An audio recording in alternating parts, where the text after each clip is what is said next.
Good evening, ladies and gentlemen. Welcome to a long overdue, really, episode of Forgotten Fairy Tales. I've been meaning to get back on this for quite a while, and here we go. So, a bit of housekeeping first.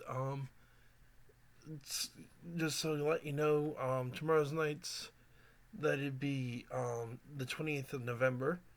Episode of Paranormal Encyclopedia is going to be at midnight Eastern Standard Time instead of the usual 8 o'clock. Unfortunately, I have to work. Um, I'm also starting a new series.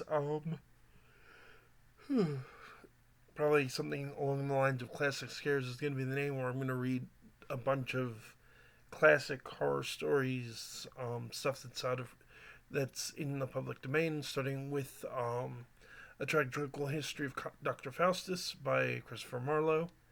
But we'll get into that more with that episode. So tonight we're going to talk about.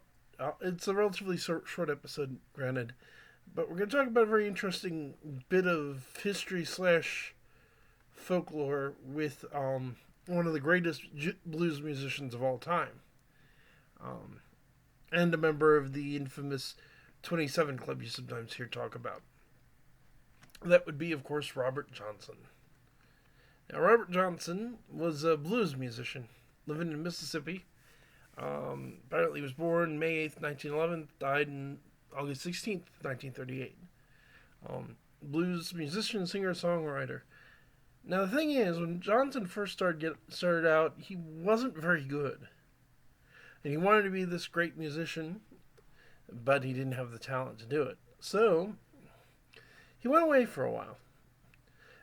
And when he came back, he became this amazing guitarist. I mean, seriously, he's one of the most respected guitarists of all time. I highly recommend, if you've never checked it out, look up his song, Crossroad Blues,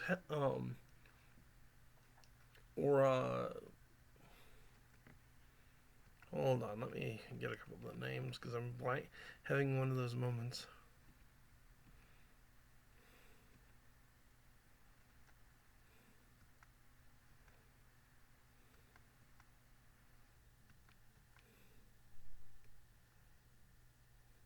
Hellhound on My Trail,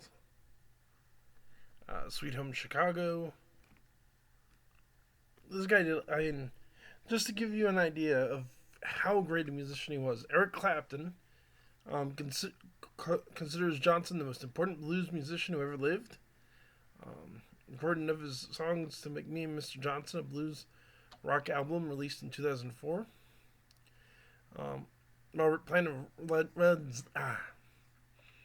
Led Zeppelin referred to him on his NPR radio program Fresh Air in 2004. Robert Johnson, to whom we owe our existence in some way. Fleetwood Mac was very influenced by him. Bob Dylan, most of the great musicians, guitarists and musicians in general, have been heavily influenced by him. An interesting story I always found interesting was that when Brian Jones of the Rolling Stones introduced Keith Richards to Johnson, the recordings, which would have a big impact on him and on Mick Jagger, they were just shocked by the quality. So again, the thing is, but to go back to the beginning of the story, Johnson was not a great musician. I mean, he went away, I've read, for as long as a year, and then all of a sudden he comes back and he's this genius. He was able to do this technique with his guitar, where it would accompany him like another voice, or it even sounded like two people were playing guitar. And this rumor starts. Now, the story goes that while he was out on his wanderings, between being a terrible musician and the legend that he would become, that he met a man at the crossroads. Now, this man was a black man, but it wasn't a traditional. Normally I say black man, people are thinking, an African American. No, I mean, like, his skin was literally pitch black, and that this man took Johnson's guitar and tuned it for him, played a few chords, and then when he handed it back to Johnson, Johnson was this legendary musician. Now, who was the man. Now, the legend is, of course, it was Satan, that basically Johnson sold his soul to the devil for the skill at blues.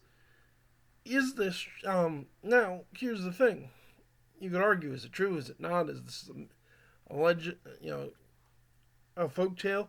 But if you listen to Johnson's music, if you listen to, Hellhound on My Trail and Crossroads Blues, he definitely plays with this idea that he had sold his soul to the devil. Now, it gets weirder. So when Johnson died on August 16, 1938, and he was only 27, and as you may or may not know, there's a number of great musicians that died then. They're referred to as the 27 Club. Just because how many died then. So Johnson was playing in a juke joint, and he was offered a bottle of whiskey. Johnson took it. It was knocked out of his hand by a friend of his, another famous blues musician, Sonny Boy Williamson, who warned him never to take a drink, a drink from. Let me see if I can get the exact quote here.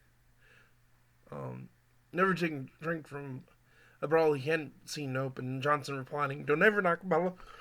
And he's offered a second bottle, also open, and he accepts it. At this point, he starts later that evening. He talked about feeling ill, so bad that he had to be helped back to his room. And over 3 days, he got worse and worse, and he died in going through convulsions and severe pain.